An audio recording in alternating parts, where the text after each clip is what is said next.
Salutations! D'après la Bible et les textes sacrés de plein de religions, l'homme doit faire le bien et se comporter d'une certaine manière durant sa vie. Ça viendrait entre autres de Dieu, qui veut que l'homme sublime son âme pour réussir à atteindre la vie éternelle. C'est pour ça que ceux qui ont écrit et étoffé la Bible ont mis en avant l'idée des péchés et des vertus, pour montrer aux gens ce qu'il valait mieux faire ou ne pas faire. Au passage, ils se sont d'ailleurs allègrement servis des travaux des philosophes de l'Antiquité sur la morale.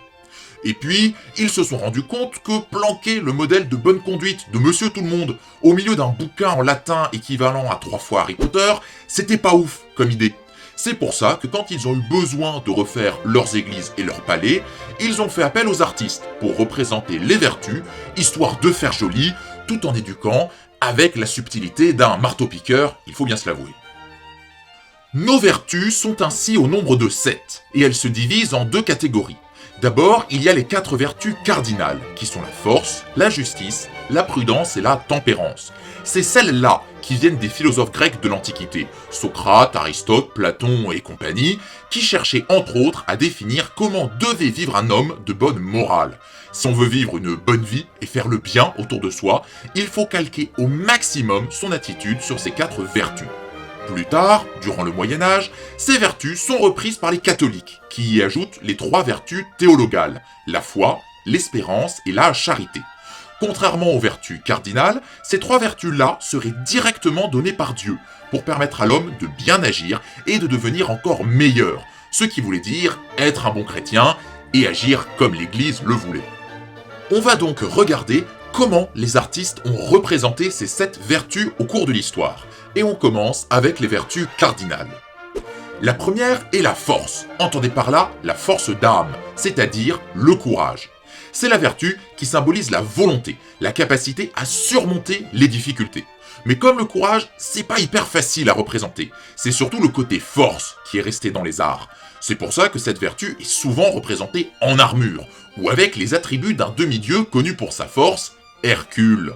On retrouve ainsi un lion ou sa peau, un gourdin, voire une colonne, signe de volonté inébranlable. Ensuite, on a la justice, et pour s'y conformer, il faut chercher sans cesse à donner à chacun selon son mérite.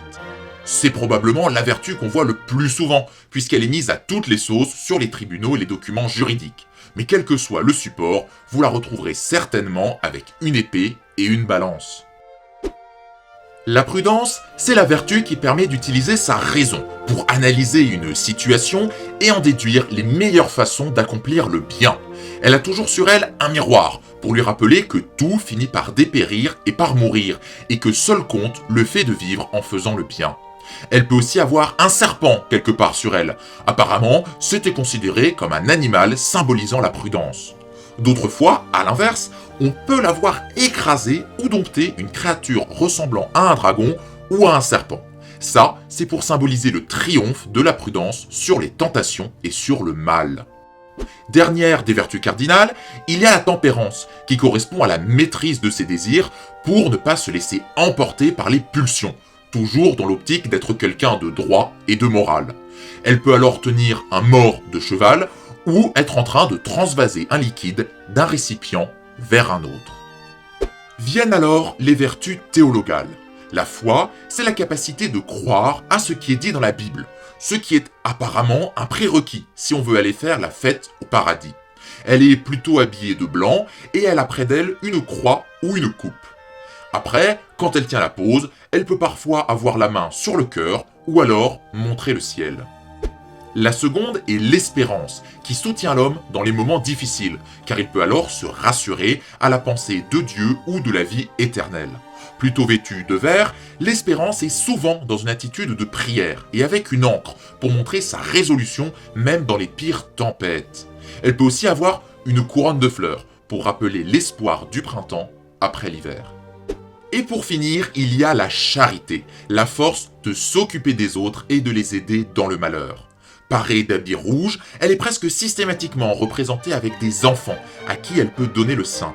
Elle peut distribuer de l'argent ou du pain ou tenir le Sacré-Cœur, le cœur enflammé de Jésus, dans sa main. Et voilà, on a vu ensemble les 7 vertus catholiques et comment on peut les voir et les représenter en statue ou en peinture.